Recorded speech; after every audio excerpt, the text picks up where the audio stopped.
China is a fascinating country.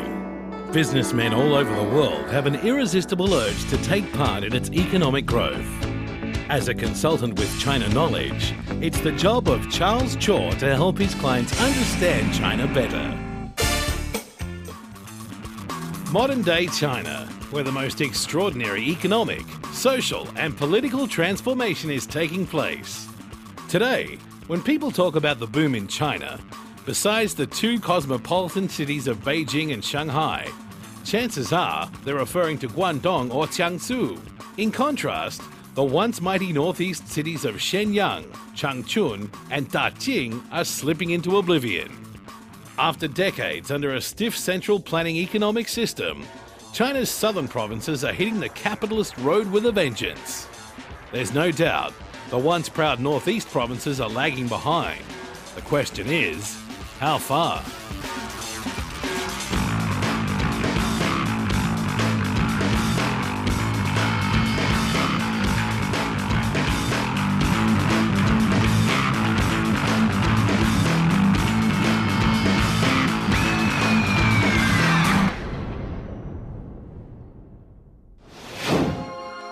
The northeast region of China comprises of three provinces: Liaoning, Heilongjiang and Jilin.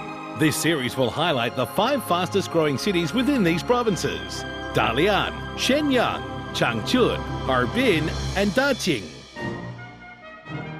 Together, these 3 provinces cover an area of 806,000 square kilometres. They have a combined population of 108 million, or around 8% of China's total.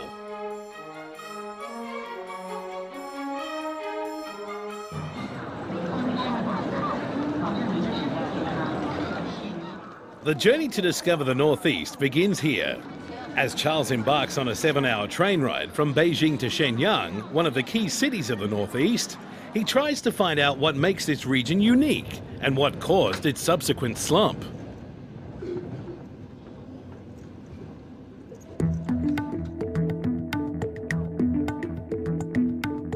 While the Northeast as a whole is huge and populous, it has a very strong and cohesive regional identity.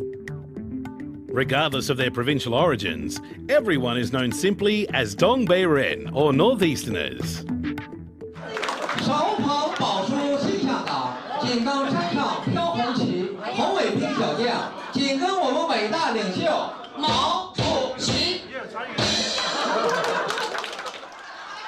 Northeasterners feel that they are similar to one another within the region. Most of them are descendants of relatively recent migrants who left their homes in the late 19th century to start a new life in Manchuria. They are a proud people, yet they are also generous, open and boisterous. Everybody enjoys a colourful and high-spirited performance at dinner. Also, it is a must to have large servings of food and even larger servings of beer. The Northeasterners consider themselves unique and they are very proud of their identity. For more than 30 years, the Northeast has been China's most important industrial centre. Like most communist countries, China organises her economy around a series of 5-year plans. In the first 5-year plan from 1955 to 1960, China received technical assistance from the former Soviet Union to jumpstart various key industries. During this period, a total of 156 projects were launched, and more than 1/3 of the projects were implemented in the Northeast. Hence, the region became known as the cradle of China's modern industries.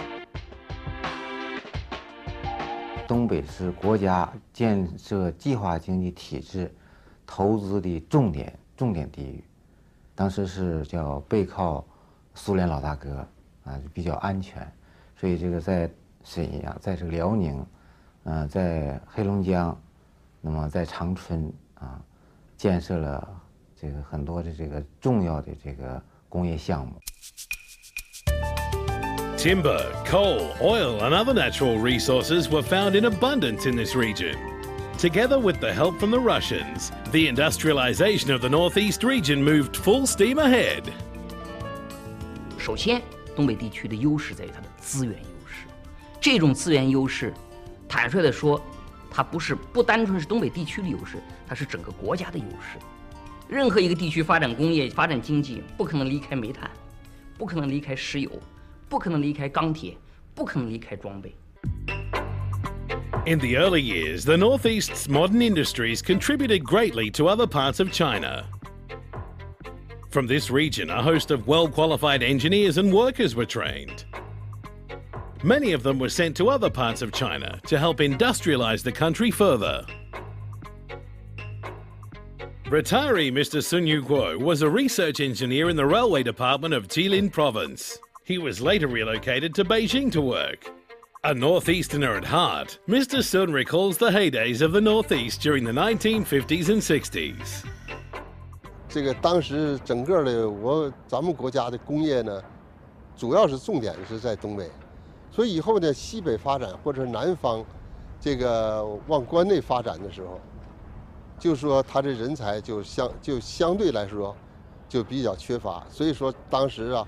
从东北啊这几个大城市啊，长春啊、沈阳啊、哈尔滨啊、大连啊，就往外调出很多人技术人员。During the region's heydays, state-owned enterprises, or SOEs, were mammoth organisations set up by the government to jumpstart the industrialisation process. Each SOE easily employed tens of thousands of workers. The SOEs took care of the welfare of its workers by introducing their own social system. They had their own kindergartens, hospitals, schools, and even a police bureau. This soon became known as the cradle-to-the-grave system. The Northeast was then the engine of growth, and the SOEs were very generous to their workers. The SOE workers drew higher pay and enjoyed better benefits than their counterparts in other parts of China. It was a cradle turned workers' paradise. 那时候你就是鸡鸭鱼肉啊，什么大虾呀都有，所以说那时候生活情况，我认为那时候，东北地区不比这个像上海啊、北京啊这种大城市不差的。The workers' paradise was run based on the ideals of a centrally planned economic system. Yet the very same system that governed the SOEs became their undoing. The economic system that has served the Northeast so well was suddenly swept away by waves of reforms. The fortunes of the Northeast were reversed.